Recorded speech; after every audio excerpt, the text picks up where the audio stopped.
Welcome to our channel. Today we how to use Google Drive on iPad, quick guide step by step clearly.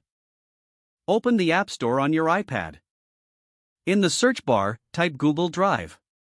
Locate the Google Drive app and tap Get to download it. Once downloaded, open the Google Drive app.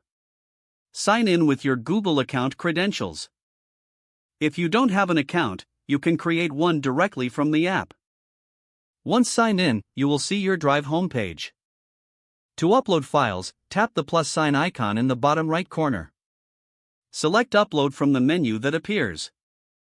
Choose whether to upload from your Photos or Files app. To create a new folder, tap the plus sign again and select Folder. Name your folder in Tap. After selecting Files, tap the three dots in the top right corner. Choose Move to relocate files to another folder. To share a file, tap the three dots next to the file name. Select Share from the menu.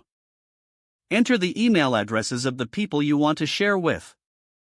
You can also adjust their permission settings to view or edit. To access files offline, tap the three dots and select Available Offline. Your file will then download for offline access.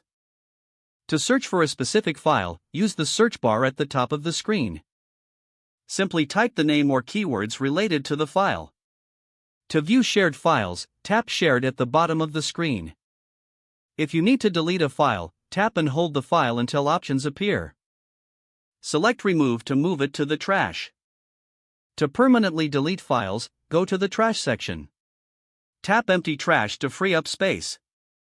For additional settings, tap the menu icon in the upper left corner.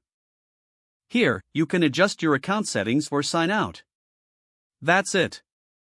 You are now ready to efficiently use Google Drive on your iPad. Don't forget to like this video and subscribe to our channel for more step-by-step tech guides.